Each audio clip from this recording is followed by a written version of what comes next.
seguimos de cerca el tema de lo que está ocurriendo en las residencias. Hay una batalla política, ya parece que les importa muy poco los muertos y sí les importa echárselos unos a otros eh, con fines de rentabilidad política.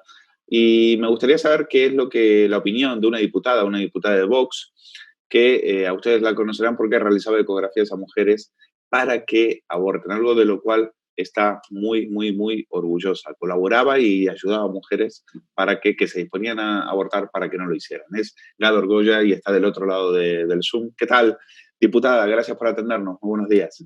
Buenos días, gracias a vosotros por contar conmigo y quiero desear a todos los que nos están viendo y oyendo que gocen de buena salud y tener un recuerdo para los fallecidos por COVID-19, ¿no? Que han sido muchos, y mandar mis ánimos y mi apoyo a todos los enfermos y convalecientes que sigue habiendo aún en toda España, por desgracia. Muchas Sin duda. gracias. Bueno, le quería preguntar cómo está viendo desde su escaño el tema de la batalla política que hay en torno a las residencias, las acusaciones, lo que está pasando en el propio gobierno de Madrid, donde Isabel Díaz Ayuso tiene que salir a frenar a sus consejeros, el cual se apuñalan entre ellos. ¿Cómo lo ha visto? Bueno, desgraciadamente lo que se está viendo ahora es un reflejo de la descoordinación que ha habido previa a la crisis y durante la crisis, ¿no?, de la epidemia en la Comunidad de Madrid. La descoordinación entre la Consejería de Sanidad y la Consejería de Políticas Sociales, ¿no? Dos consejerías que tenían que haber ido unidas desde el principio, porque la actuación sociosanitaria en esta crisis, durante la epidemia y ahora también, es fundamental, ¿no? Y nosotros hemos percibido, y yo que soy la portavoz de Sanidad de nuestro grupo, he percibido durante la gestión de la crisis mucha descoordinación, porque en ocasiones nos hemos dirigido a los consejeros, a los miembros de sus equipos, y hemos percibido que había mucha descoordinación, ¿no? Preguntábamos a unos, preguntábamos a otros, unos no sabían lo que estaban haciendo los otros, y al final esa descoordinación, que duda cabe, que ha generado mucho más dolor, ¿no?, y mucho más perjuicio, y al final ahora ha salido a la luz ya no en descoordinación, sino en enfrentamiento y en división. Por tanto, en un momento en el que las políticas sociosanitarias son fundamentales para sacar adelante a todos los madrileños, pues nos encontramos que los máximos responsables de los dos departamentos están enfrentados y tienen a un gobierno dividido que difícilmente va a poder transmitir confianza a unos madrileños cuando aquellos en los que nosotros tenemos que confiar, delegar y reposar nuestra confianza están enfrentados, ¿no? Usted hablaba de descoordinación. A ver, explíquenos, porque por un lado le echan la culpa al gobierno central, diciendo que a partir del 19 de marzo Pablo Iglesias tenía el mando único y por lo tanto la responsabilidad le cabía a él, y por otro lado vemos ciertos protocolos que se han enviado, algunos dicen por error, otros dicen que no, pero estamos hablando de algo muy serio, que era si efectivamente había directrices para que para que se haga una criba en los ancianos que estaban en las residencias, para que algunos ya directamente se les diera por muertos y no reciban tratamiento en los hospitales. ¿Las responsabilidades son compartidas o hay alguien que tiene más responsabilidad que otros? ¿Cómo lo ven desde ahí? Bueno, yo creo que responsabilidad hay en todos. La responsabilidad es una responsabilidad compartida, sin ninguna duda.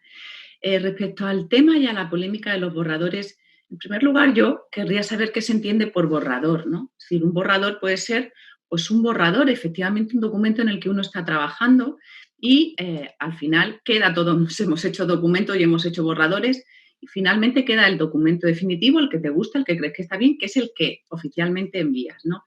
Aquí, si se me permite la expresión, en el culebrón de los borradores, lo que se sabe es que hubo un documento con unas recomendaciones a la hora de clasificar o a la hora de decidir qué actitud tomar con los pacientes, con los enfermos de las residencias, que fue firmado por el director general de Coordinación Sociosanitaria, que era el responsable de coordinar ambos departamentos, que era el señor Carlos Moore. Carlos Moore firmó un documento y lo distribuyó a las residencias. Ahí no hay ningún error, ahí hay una firma oficial. Ahí no hay ningún error, ahí el señor Carlos Moore decidió que ese documento era válido y lo firmó. Parece ser que esa firma no fue, o ese documento no fue consultado previamente con sus superiores, con el consejero de Sanidad o incluso con la presidenta, y el señor Carlos Moore actuó de motu propio y decidió por su cuenta y riesgo mandar. Esa es la versión que nosotros tenemos, ¿no? Pero el documento fue firmado por una persona responsable de la consejería. Por tanto, si no se conocía que el señor Carlos Moore actuó por su cuenta y ese fue el motivo por el que lo cesaron, podría haber habido ahí una asunción de responsabilidades y decir, cesamos al señor Carlos Moore porque firmó un documento con el que nosotros no estábamos de acuerdo como consejería y como gobierno y, por tanto, por no habernos consultado, yo ceso a este señor.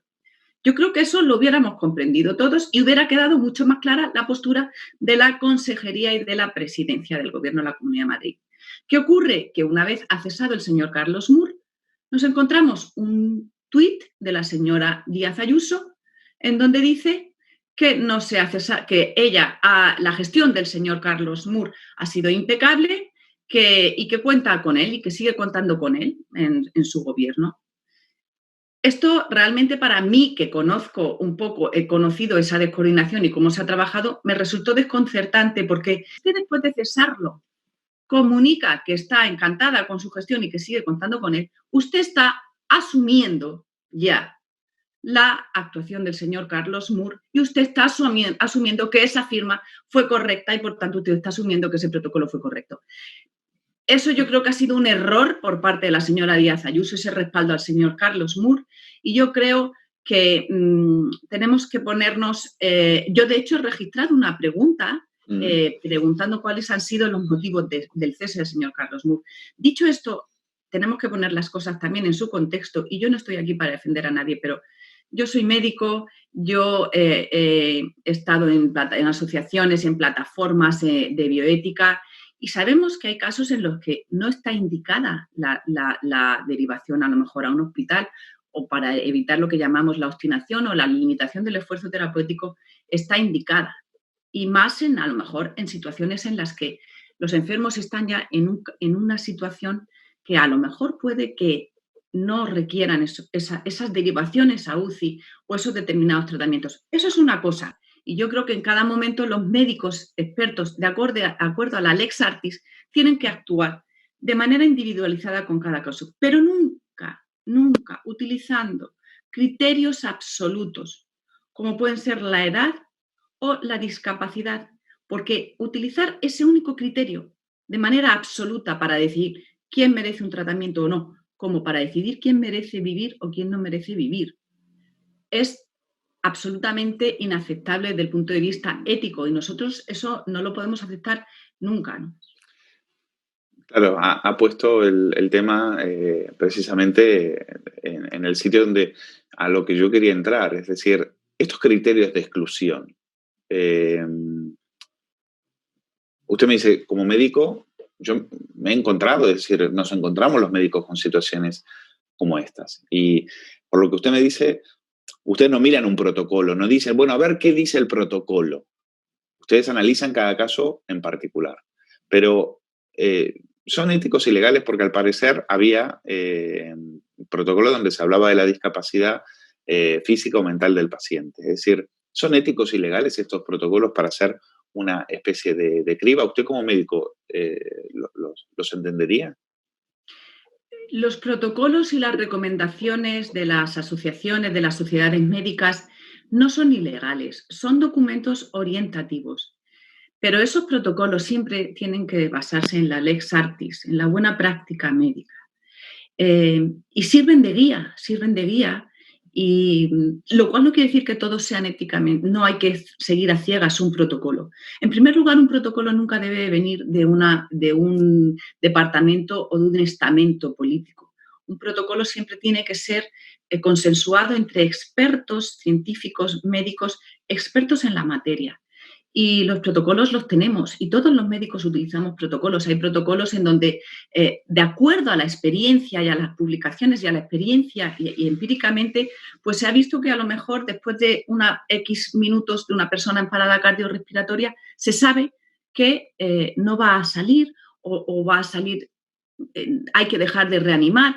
En fin, los que somos médicos hemos manejado protocolos porque son necesarios, son nuestra guía científica, médica, profesional para actuar.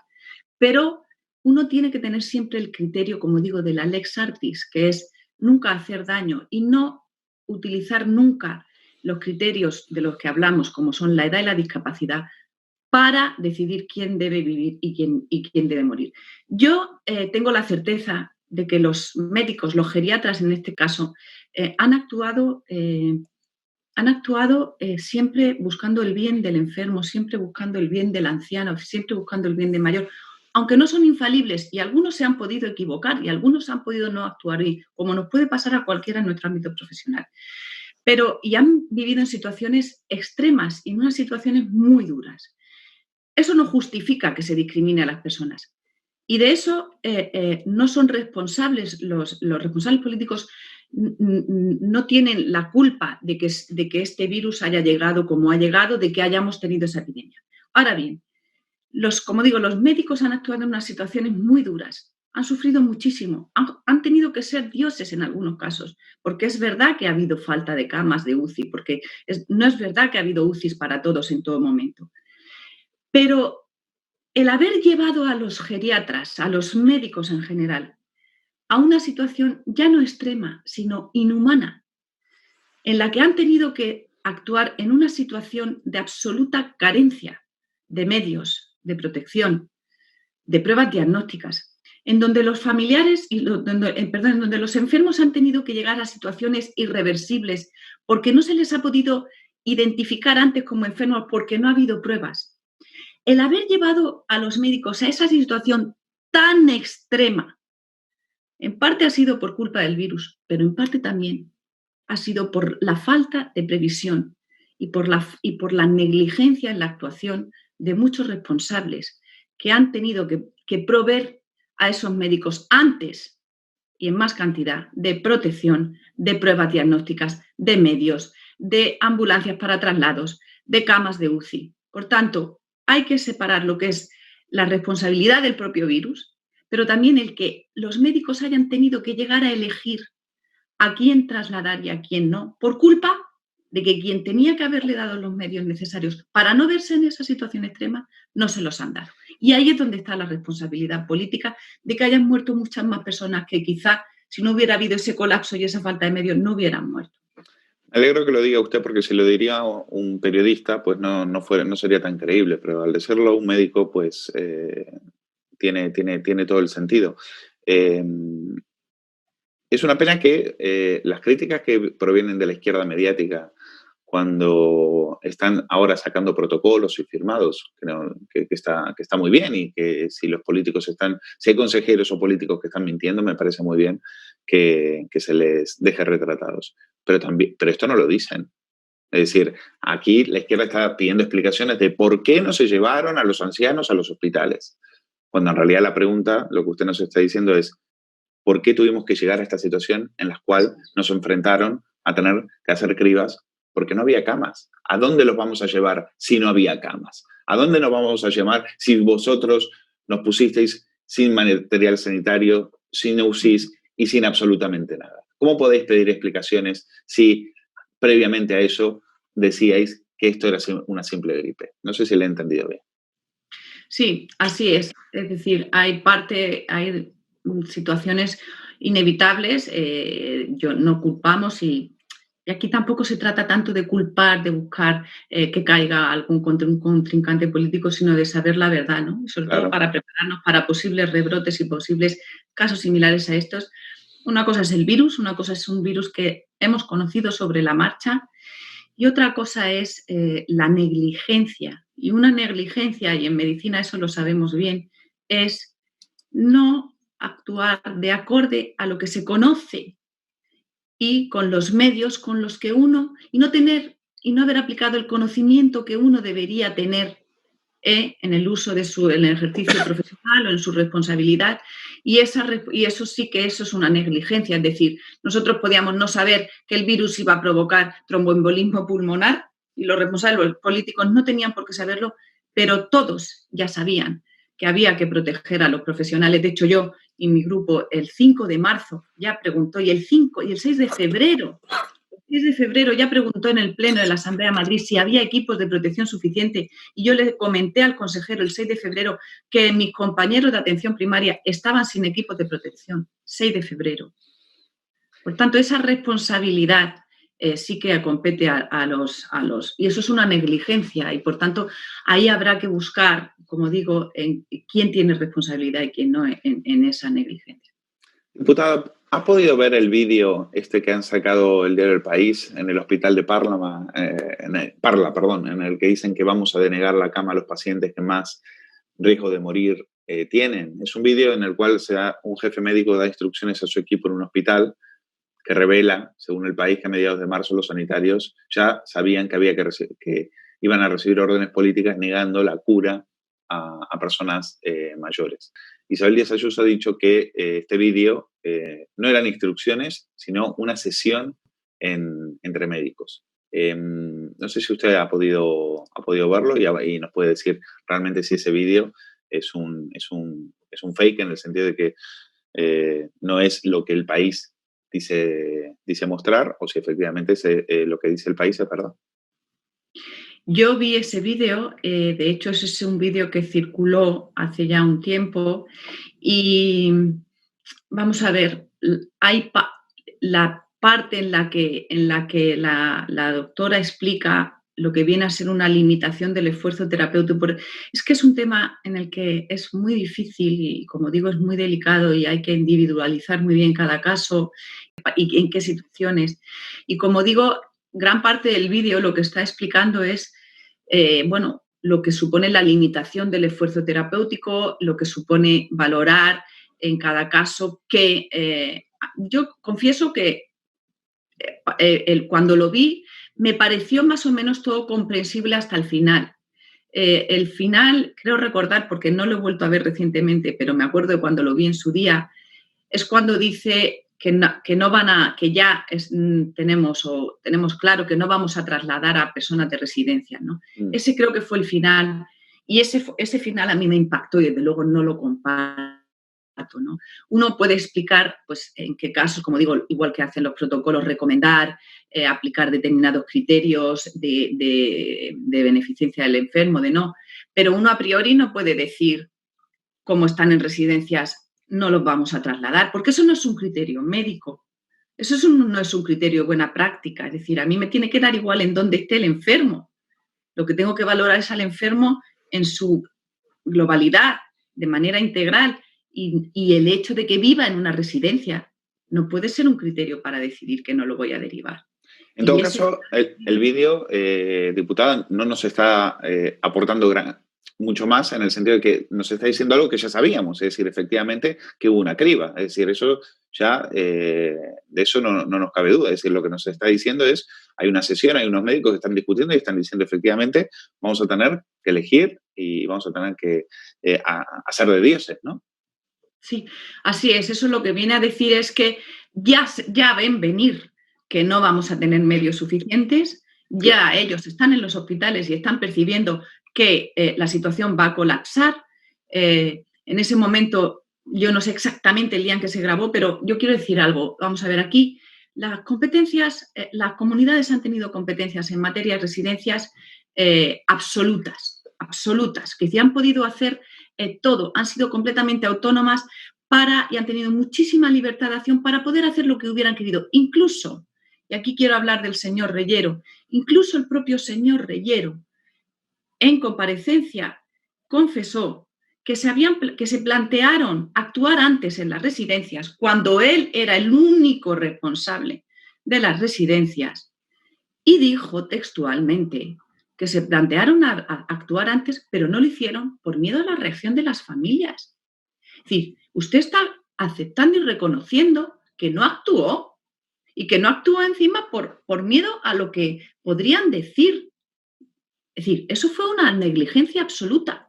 Y ahora el señor Reyero se dedica a mandar correos, a filtrar correos para quitarse y escurrir el bulto. Pero esa es la realidad.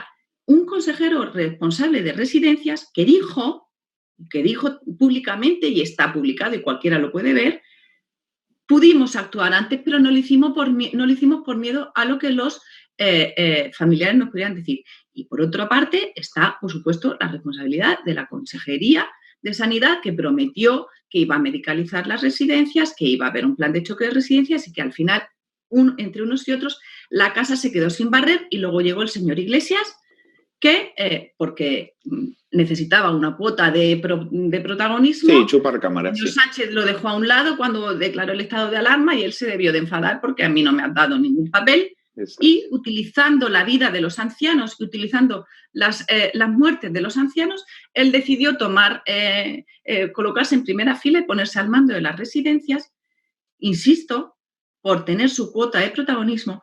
El señor Iglesias, que cuando el Partido Popular ganó las elecciones, dijo que los abuelitos les tenían desesperados. Los abuelos no desesperan. Eso también está publicado en una entrevista. Eso se lo dijo, efectivamente, eso se lo dijo a Enric Juliana en un programa que era otra vuelta de tuerca, y le dijo, y venía a constatar lo que ya había dicho Carolina Vescanza en su momento, la experta en encuestas de ese partido. Si los menores de 45 fueran quien votaran, ellos ganarían las elecciones. Efectivamente. Y quiero recordar aquí la reacción que hubo en Twitter de todos, no todos, pero de muchísimos seguidores de Podemos y de votantes de Podemos, en donde se dirigían a los ancianos en expresiones que aquí ni me puedo permitir utilizar, echando la culpa a los ancianos de que el Partido Popular hubiera ganado las elecciones, deseando la muerte a los ancianos para poder llegar ellos al poder, y con ese despreciativo, los abuelos nos desesperan, de Pablo Iglesias, el que ahora se erige como defensor del derecho a la vida, todos los defensores de la eutanasia, me hace mucha gracia, y el defensor de los ancianos, el de los abuelos nos desesperan, y el de su compañera de que si votaran los menores de 45 solamente llegaríamos a ganar las elecciones. Por tanto, el señor Iglesias ha sido negligente, ha querido tener un protagonismo en un tema muy delicado y tenemos los testimonios de todos los responsables de las residencias que han pedido ayuda y no han recibido ayudas por parte del gobierno y por parte del señor Iglesias. Y algunas residencias han tenido que actuar por su cuenta. Actuaron pronto y actuaron antes y actuaron solas. Y muchas de ellas han sido ejemplo a la hora de proteger a sus ancianos porque actuaron por sus propios medios. Y es triste que al final las que hayan actuado al margen de las ayudas porque no las recibieron de los responsables políticos hayan salido mejor algunas que las que han estado pidiendo ayuda y nunca la han llegado a recibir. Pues la última diputada, el ministro de Sanidad de Chile ha dimitido porque no existe concordancia con el número de fallecidos y contagiados. Da un poco de envidia, ¿no? Viendo lo que hay aquí. Desde luego, bueno, yo creo que en primer lugar la mentira es la base de la degradación moral de cualquier individuo y de cualquier sociedad, ¿no? Y mentir sobre las vidas y mentir sobre los muertos supone un desprecio a la vida humana total y absoluto y además de un intento de reducir la responsabilidad, ¿no? Yo creo que en España se ha mentido durante mucho tiempo, se ha utilizado durante mucho tiempo para beneficio propio pues, a los enfermos, a los ancianos, a las personas con discapacidad. Los que ahora se erigen en defensores del derecho a la vida son los mismos que piden que se elimine a las personas y a los niños con discapacidad antes de nacer por el solo hecho de tener una discapacidad. Estos son los que promueven el aborto en las personas con discapacidad, pero ahora se están erigiendo en los defensores del derecho a la vida de todos. En España, durante tanto tiempo, hemos tenido una ley de dependencia que no ha funcionado, se ha mentido sobre la ley de dependencia, se ha mentido sobre las necesidades, se ha mentido sobre tantísimas ayudas que no han llegado y que se han destinado a otras cosas y se ha mentido tanto y se ha empezado a mentir tanto sobre todo que al final han acabado mintiendo sobre los muertos. O sea, al grado extremo de la mentira. Mentir sobre las muertes de unos seres humanos y reducir y jugar con esas muertes es el grado de vileza más absoluto de un gobierno, ¿no? Y yo creo que eso, desde luego, los ciudadanos, nosotros no lo vamos a permitir y por eso Vox ha pedido la creación de una comisión de investigación sobre lo que ha ocurrido en las residencias para saber la verdad, porque nosotros no aceptamos la mentira y la intención y el objetivo de esa comisión. Vox ha pedido una comisión de investigación sobre las residencias no para acabar con el contrincante político, no con una intención política, sino con la intención de conocer la verdad. Y no quieren hacerla hasta después del verano. Yo quiero denunciar aquí que nosotros hemos pedido que esa comisión de investigación comience ya y no se nos permite dar comienzo a esa comisión hasta el mes de septiembre. Y se nos ha tenido amordazados en la Asamblea de Madrid sin poder tramitar todas las peticiones de información, todas las comparecencias que hemos querido. Y eso también es una forma de mentir. Tú puedes mentir escondiendo el número de muertos o manipulando las cifras y puedes mentir obligando a los demás a callar. Eso es otra forma de mentira. Y desde luego nuestro grupo Vox en la Comunidad de Madrid va a perseguir y va a llegar hasta el final para saber la verdad. Y cuando se sepa la verdad, pediremos responsabilidades, insisto, despojados de cualquier interés político, sino llevados por el afán y por hacer justicia hacia esas personas, a esas personas que han fallecido, conocer la verdad y poder aprender de los errores, ¿no?, para el día de mañana. Pues lo vamos a dejar aquí, diputada Gador Goya, diputada de Vox en la Asamblea de Madrid. Ha sido un placer. Muchísimas gracias por estar con nosotros. Muchísimas gracias por dar luz en este tema y estamos a vuestra disposición.